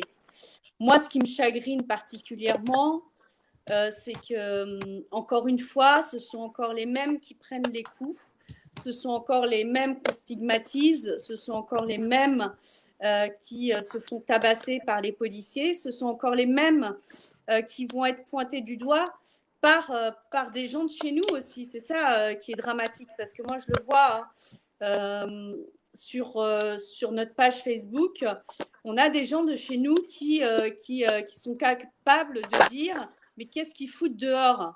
Ok, peu importe qu'est-ce qu'ils foutent dehors, comme ces gens qui se sont promenés il y a 2 jours, qui se sont promenés sur les bords de Seine sans que les policiers aient eu à les tabasser ou à les gazer. Donc voilà, donc c'est encore une fois pointer du doigt la même population, et ça, je trouve ça dramatique quand on sait comment ça fonctionne, quand on sait ce qu'on dénonce depuis des années. Donc vraiment, moi, je m'adresse à ceux de chez nous qui viendraient dire ils n'ont rien à faire dehors. On ne peut pas se mettre à la place de qui que ce soit. On ne connaît pas les problématiques des uns et des autres. Peut-être que c'est des gens qui habitent à 20 dans un appartement. Peut-être qu'ils ont été acheter une baguette. Peut-être qu'ils sont allés voir leurs parents. Donc, rien ne justifie la violence et les abus policiers. Donc voilà, et qu'aujourd'hui, bien évidemment, que ces policiers se font un malin plaisir pour aller casser des Noirs et des Arabes. Et de dire ça, c'est pas de la victimisation, parce qu'on l'a bien vu. Aujourd'hui, on a posté aussi la vidéo d'Éric Zemmour qui sur un plateau il y a 2 jours est en train de nous dire oui, bah, ce sont les jeunes des quartiers qui ne respectent pas le confinement, alors que ce monsieur se promène tranquillement sans pour autant qu'il ait été balayé ou tabassé par les policiers. Donc voilà, encore une fois, c'est 2 poids 2 mesures et on a tout intérêt à dénoncer ça parce que comme je le disais il y a quelques années, à force de nous regarder, nous faire taper dessus, à force de cautionner cette violence, elle vous arrivera aussi un jour devant votre porte. Donc ne cédons pas à tous ces propos, que ce soit des gens de chez nous qui justifieraient cette violence et qui nous diraient « Oh, bah, allez voir ailleurs ce qui se passe. » On n'est pas ailleurs, ici, d'accord? On est en France. Et qu'en France, il y a des droits. On est dans un état de droit, à ce qui paraît. Donc, cet état de droit, on doit le respecter. On a des droits fondamentaux et on n'a pas à utiliser la violence, que ce soit avec les uns ou avec les autres. Voilà. Je rappelle, Amal, que évidemment, tu as fait parler de toi, j'allais dire, malgré toi, au travers de ton frère qui a été assassiné. On parle d'un assassinat par un policier qui d'ailleurs a été condamné. Tu es une des rares à avoir réussi à faire condamner un policier. Et donc cette affaire, c'était à Noisy-le-Sec, hein, si mes souvenirs sont bons. Oui. Ton frère qui a donc été assassiné. Et donc tu as depuis ce jour-là, eh bien, consacré toute ta vie à ce combat que tu as souhaité mener pour lutter contre les violences policières d'arrache-pied. Ça t'a coûté évidemment beaucoup de temps, quelques gardes à vue, etc., etc. Et donc, tu as créé aujourd'hui cet outil qui est cette application que vous pouvez télécharger notamment sur Android. Rappelle-nous le nom, Amal, c'est très important pour que les auditrices et auditeurs qui nous regardent, peut-être qu'on va le mettre d'ailleurs à l'écran pour que chacune et chacun puisse aller la télécharger. Ça peut être intéressant. Oui. Alors là, j'ai vu qu'il y avait une erreur. Vous avez mis UPV et c'est UVP, c'est urgence, violence policière. Donc, voilà, UVP. Voilà. Voilà. Ça va être rectifié voilà. Tout de suite, Amal. Alors, voilà. je voudrais je vous ai mis le lien de Google où vous pouvez le télécharger gratuitement. Donc, cette application, vraiment, elle a été pensée pour les jeunes des quartiers.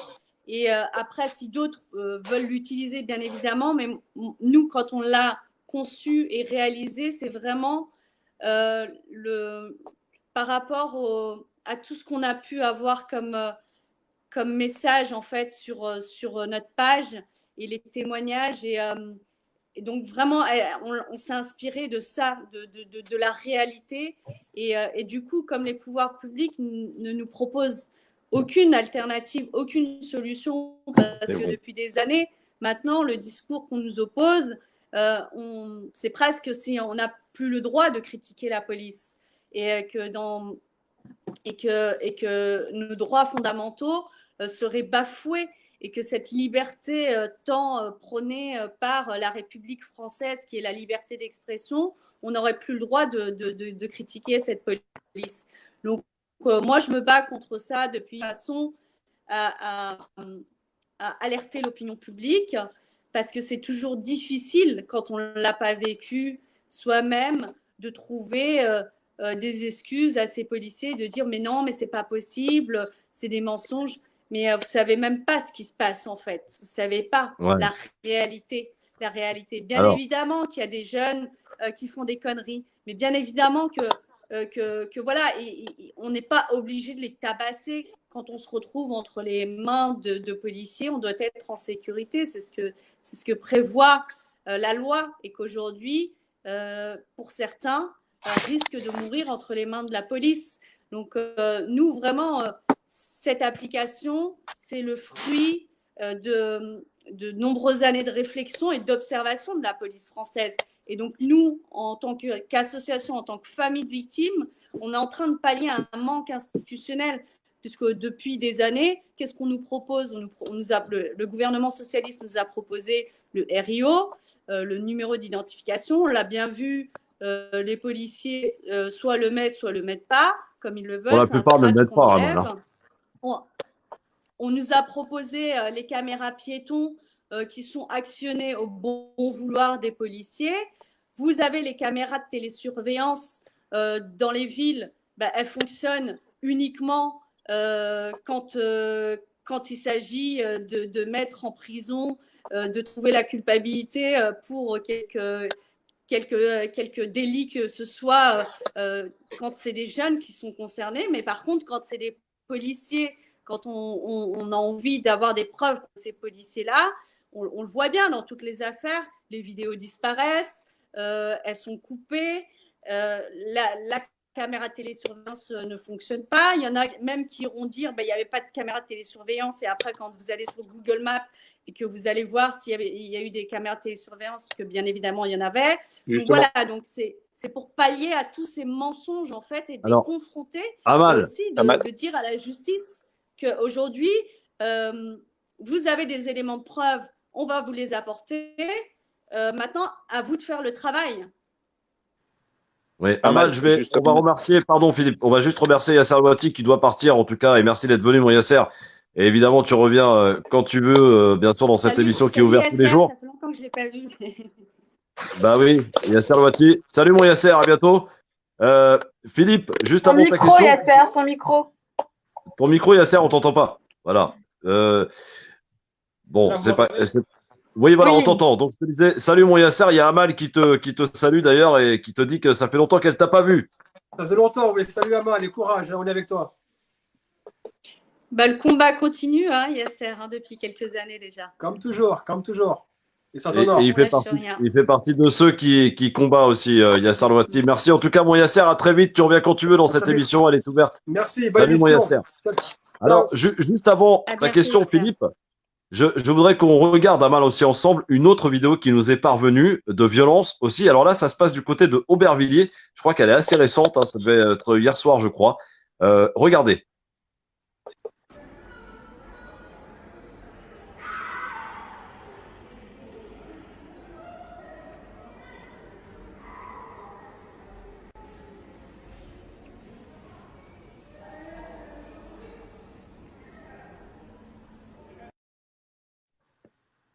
Voilà la vidéo hier soir, donc du côté de Aubervilliers, Amal.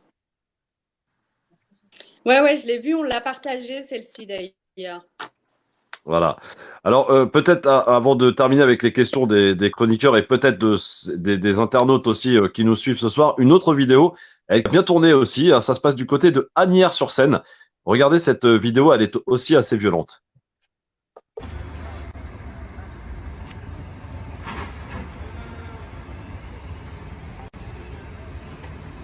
Hein, fils de pute, va! Tu fais quoi? Tu fais quoi, sale chien? Sale merde! On t'a filmé! T'es mort! On t'a tous filmé! Espèce de merde!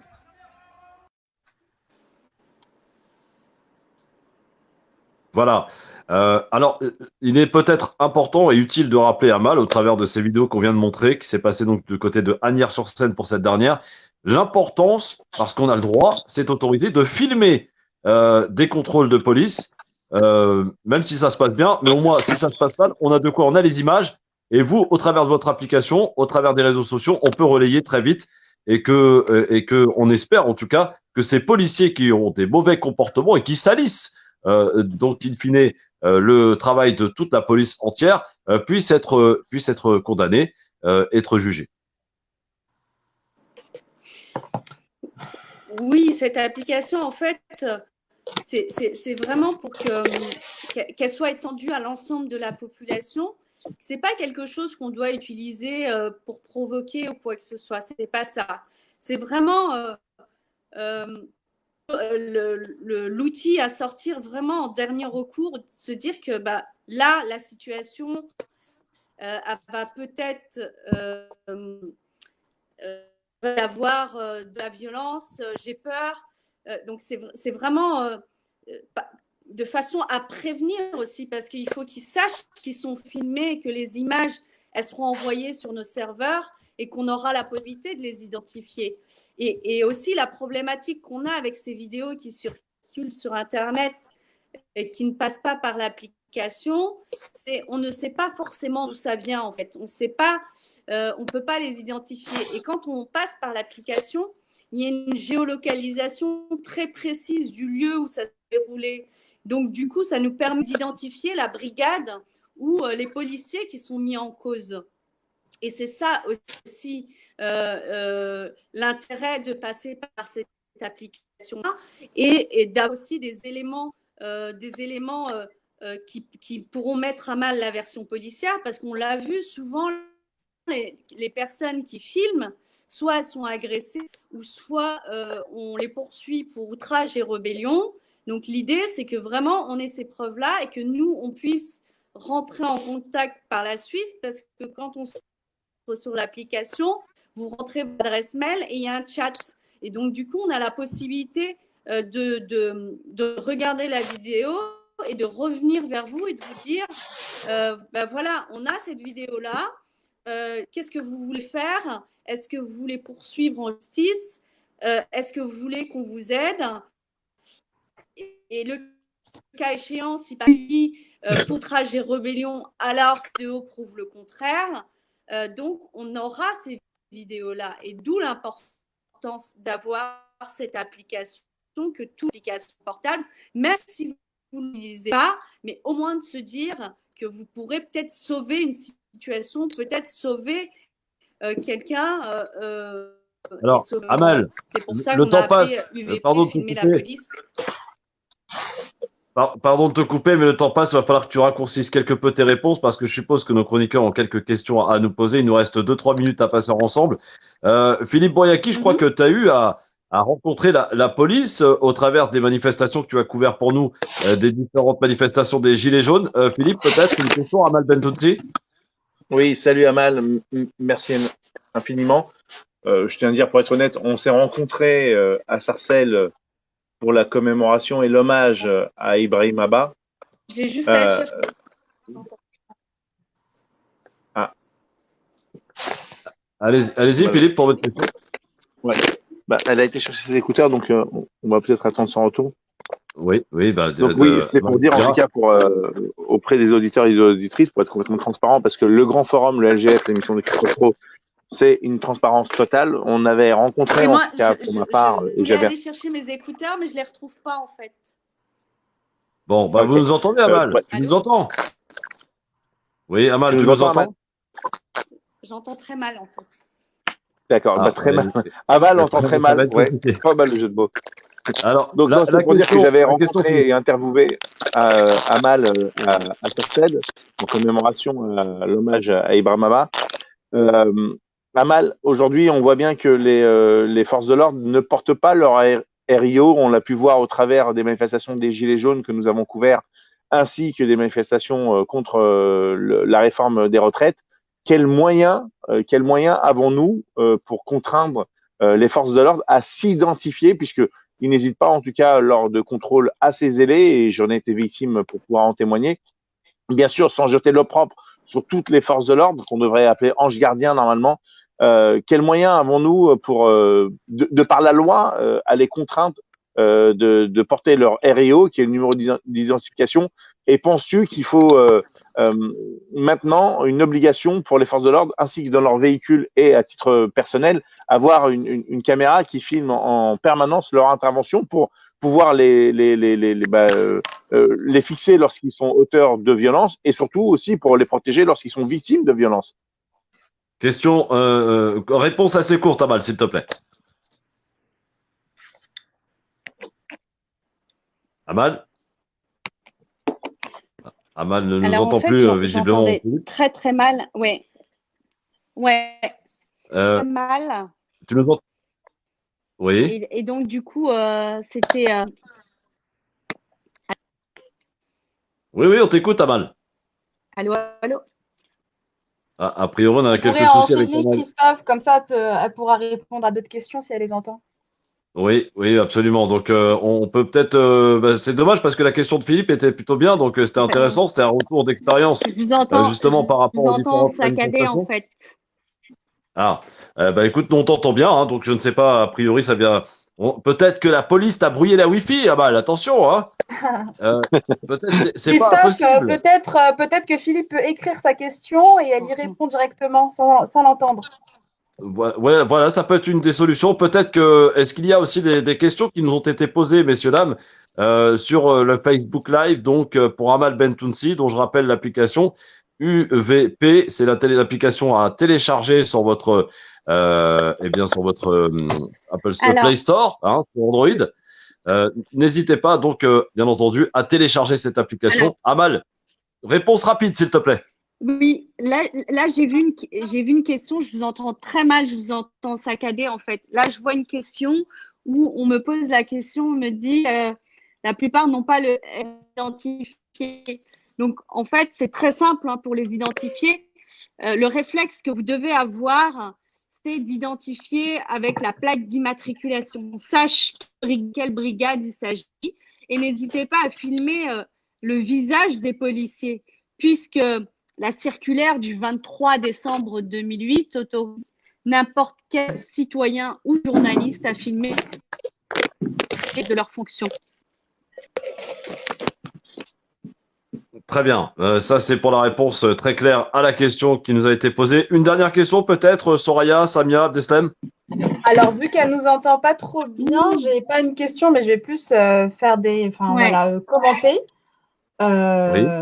Alors, sur 3 points, déjà, je note le record d'amendes qu'on a pu lire en Seine-Saint-Denis. Donc, c'est impressionnant comment la Seine-Saint-Denis et les banlieues sont mises en lumière avec cette crise. Donc, je tenais juste à souligner ça. Mise à l'amende. Une grosse étude qui doit être faite derrière, bien qu'on puisse deviner les raisons qui animent tout ça. Je tenais aussi à féliciter toutes les familles nombreuses, ou moins nombreuses d'ailleurs, qui vivent dans des appartements tout petits, tout confinés, et qui respectent le confinement, parce qu'on met en lumière 2-3 personnes qui ne les respectent pas, en oubliant toutes ces grandes familles qui le respectent, et c'est pas un pavillon avec une piscine, avec un jardin. Je le répète, c'est des familles qui vivent dans des HLM ou qui vivent dans des résidences peut-être même privées, mais qui sont confinés dans tous les cas, enfin voilà, vraiment confinés hein, dans le grand sens du terme.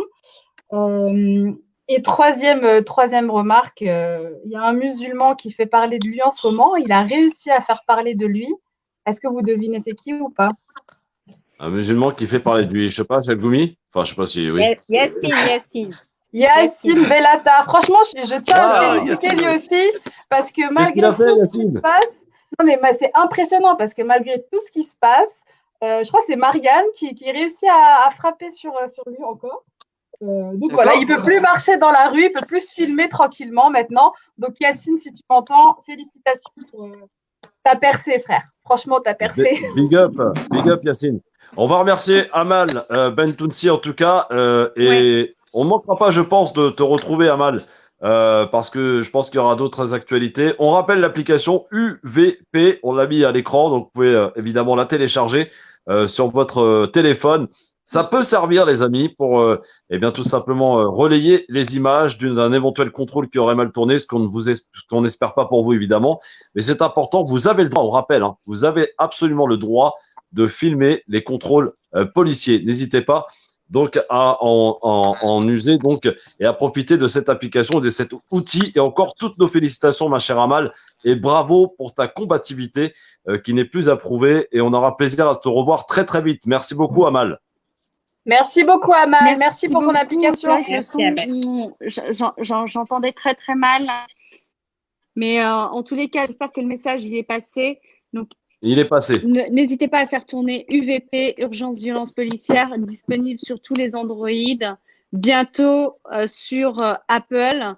Et n'hésitez pas à la voir et faire tourner en cette période de confinement. Prenez soin de vous, des uns et des autres, et que Dieu vous protège. Voilà. On t'embrasse de loin, ma chère Amal. On t'embrasse de loin, hein, si tu le comprendras. Merci beaucoup. À très bientôt. Bon, les amis, grosse émission encore, mais c'est pas fini. Merci beaucoup. Parce que on a encore, les amis, le coup de gueule et coup de cœur, et on a aussi le pire et le meilleur d'Internet, parce que notre ami Boyaki, il passe ses journées sur Internet et il repère de ces trucs incroyables. Avant toute chose, coup de gueule ou coup de cœur, ma chère Samia, ce soir?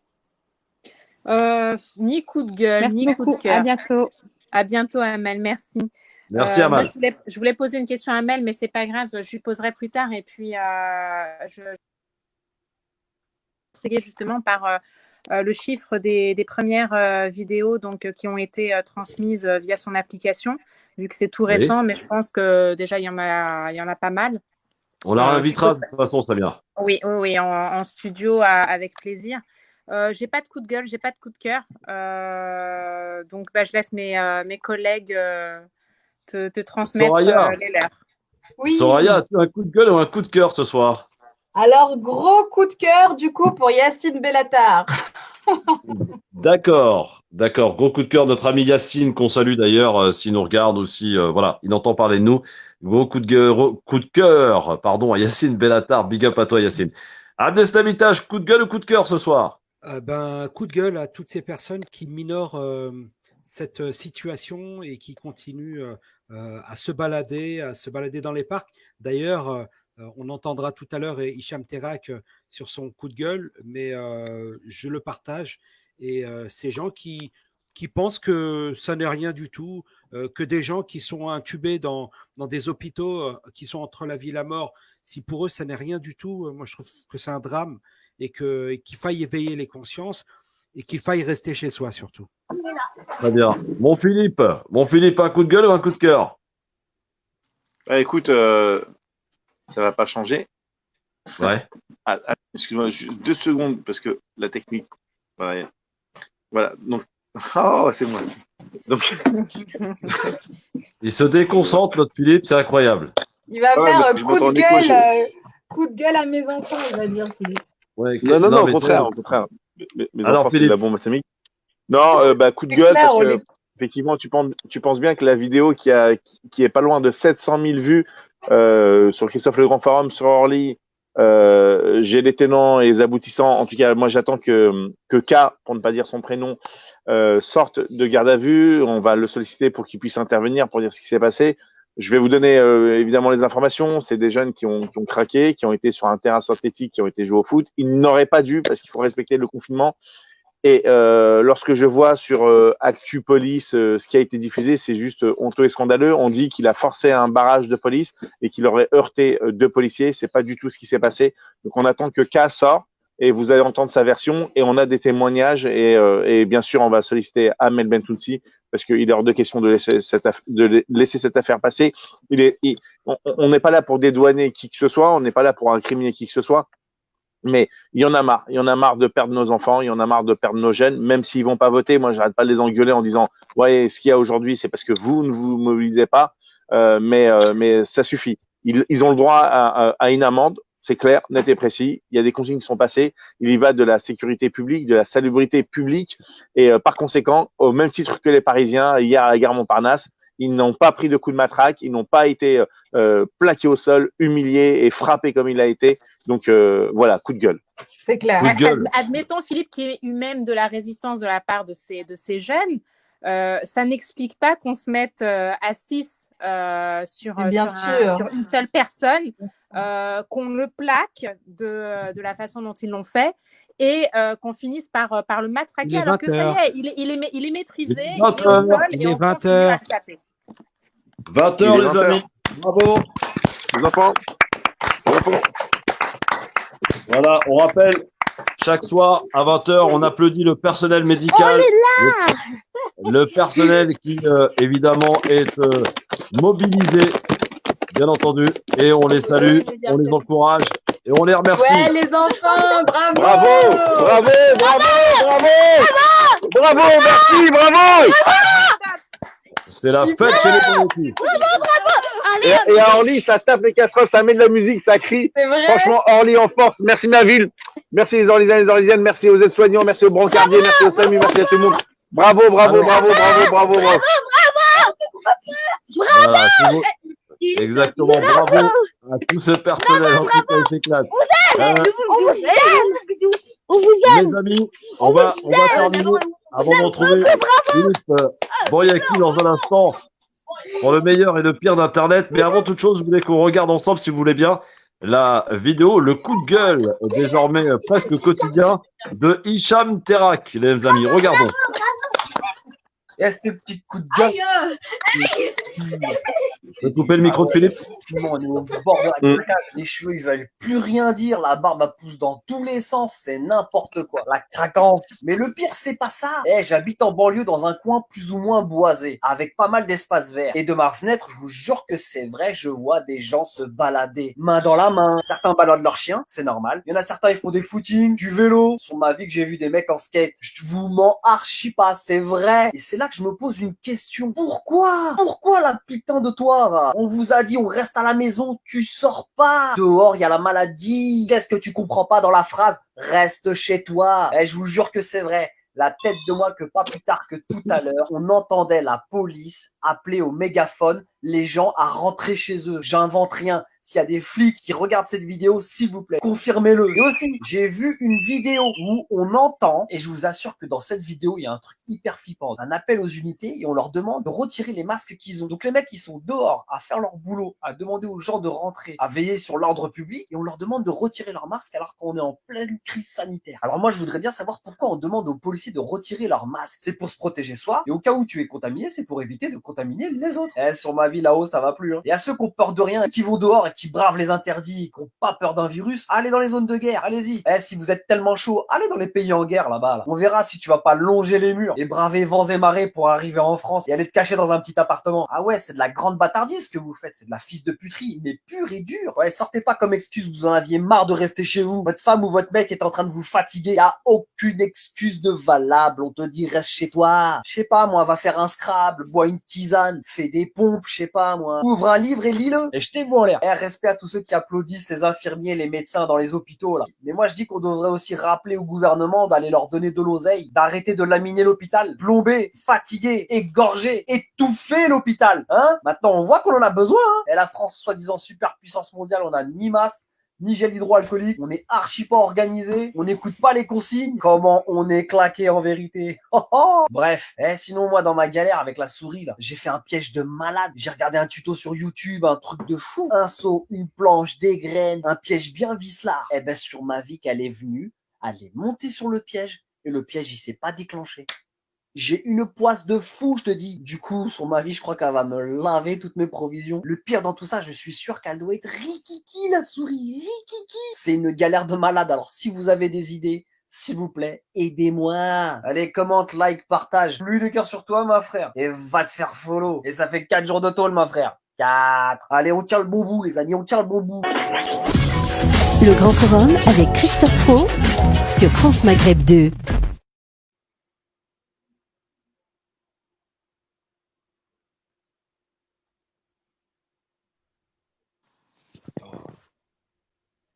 Philippe? Oui, c'est bon. Et tout à fait, il est présent. Alors, le pire et le meilleur d'Internet, qu'y a-t-il au programme ce soir? Je vous demande vraiment quelques secondes parce que j'ai un petit problème avec la technique. D'ailleurs, Mais ça arrive, concernant ça là, le port des masques que Hicham a évoqué pour les forces de police, apparemment, Oui. ils ont reçu des directives qu'ils estiment être contradictoires, puisque le directeur général les aurait autorisées, mais apparemment, c'est au niveau des commissariats qu'on leur demande de ne pas les mettre. Et puis, la raison pour l'instant qui a été évoquée, c'est qu'il leur manque, enfin, ils n'ont pas assez de masques.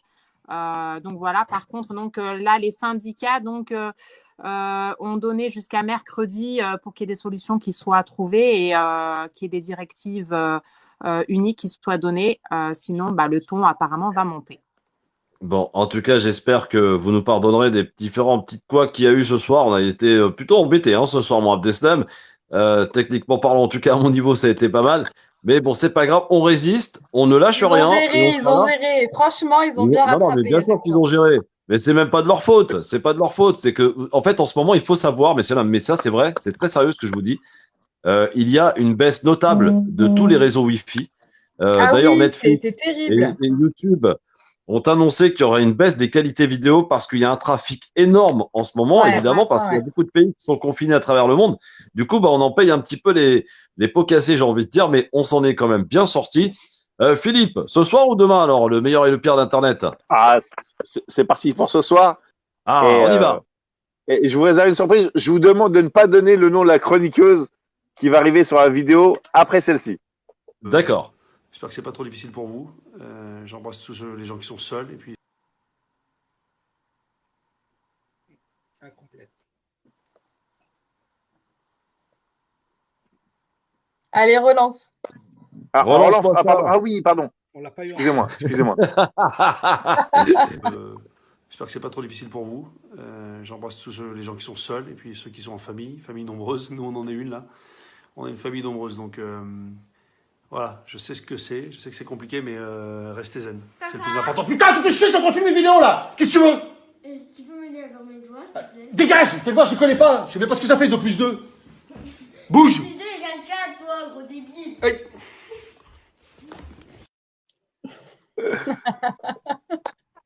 Eh oui, ça c'est bon. Ça peut être des scènes qui peuvent arriver. Hein. Alors, le confinement peut rendre dingue et pas partout. Regardez, là, c'est vraiment... Capacité d'accueil dans les hôpitaux, je sais pas à quoi vous avez pensé. Dindabek, range ta main.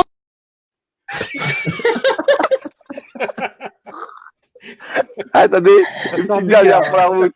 Et c'était je ne suis, premier jour je de ne suis pas responsable. Je ne suis pas responsable de cette vidéo. Eh Philippe, non, elle m'a donné l'autorisation, mais il fallait la fuiter. Alors, Philippe, remets-la, dernière... remets-la, s'il te plaît, remets-la. Capacité d'accueil dans les hôpitaux, je sais pas à quoi vous avez pensé. Dindabek, range ta main. On ne donne pas de nom, attention. Hein. Plusieurs vidéos, soyez à l'écoute. Comme vous le savez, il y a tout qui ferme ce soir à partir de minuit. Voilà, les cafés, les cinémas, les salles de muscu, bon, tout le monde est au courant. Voilà. Ma première pensée, elle s'adresse aux mecs musclés. Voilà. Chah, chah, chah et chah. Ma parole, chah. Ah ouais, les frérots, les salles de muscu, elles sont fermées. Il y a plus, je vais pousser à la salle Zama. Inch'Allah, quand le confinement il sera fini, on sera au même niveau, frère. Inch'Allah, on aura tous des corps de lâche. Vous allez tous fermer vos comptes. Ah, excellent. Pas mal.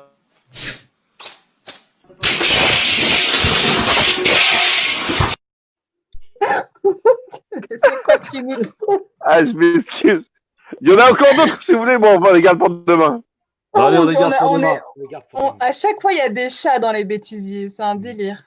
C'est un délire. Et on ne révèle pas le nom de la chroniqueuse, évidemment. Oh hein, non, non. Évidemment. On peut se la remettre une dernière fois. Remets-la, je t'en Ok, supplie, sans problème, c'est parti. Capacité d'accueil dans les hôpitaux, je sais pas à quoi vous avez pensé. Dindabek, range ta main.